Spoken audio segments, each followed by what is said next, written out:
ഇതാണ്ട നമുക്കൊരു 4-5 വെച്ച് ഒരു പൂച്ചയെ അങ്ങ് വരച്ചാൽ വളരെ ഈസി ആയിട്ട് ശ്രദ്ധിച്ച് നോക്കി. ഇതുപോലെ 4-5 ഇടുക. എന്നിട്ട് 4ാമത്തെ 5ൻ്റെ മുകളിലൊരു ഓ ഇട്ട് കൊടുത്ത് ബാക്കി കാണുന്ന പോലെ യോജിപ്പിച്ച് രണ്ട് ഈ കാണുന്നില്ല ചെയ്ത പോലെ തന്നെ അങ്ങ് ചെയ്താൽ മതി. വളരെ സിമ്പിളാണ്.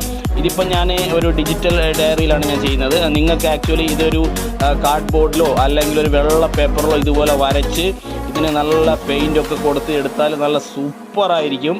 അല്ലെങ്കിൽ കാർഡ് ബോർഡിൽ ചെയ്യുകയാണെങ്കിൽ ഇതുപോലെ വരച്ച് കട്ട് ചെയ്തെടുത്ത് പെയിൻറ്റ് ചെയ്ത് വെച്ചാൽ നല്ലൊരു അടിപൊളി ക്രാഫ്റ്റായിട്ട് നമുക്ക് യൂസ് ചെയ്യാം. നമുക്ക് വേണമെങ്കിൽ ഷെൽഫിലൊക്കെ വെക്കാൻ പറ്റുന്നതായിരിക്കും. അപ്പം നിങ്ങൾ ഒന്ന് ശ്രമിച്ച് നോക്കൂ. വളരെ എളുപ്പമാണ്. കണ്ടില്ലേ, വെറും 4-5 കൊണ്ട് ഇത്ര എളുപ്പത്തിൽ നമുക്ക് പൂച്ചയെ വരയ്ക്കാൻ കഴിയുമോ? നിങ്ങളൊന്ന് ശ്രമിച്ച് നോക്കൂ, നിങ്ങൾക്കും കഴിയും.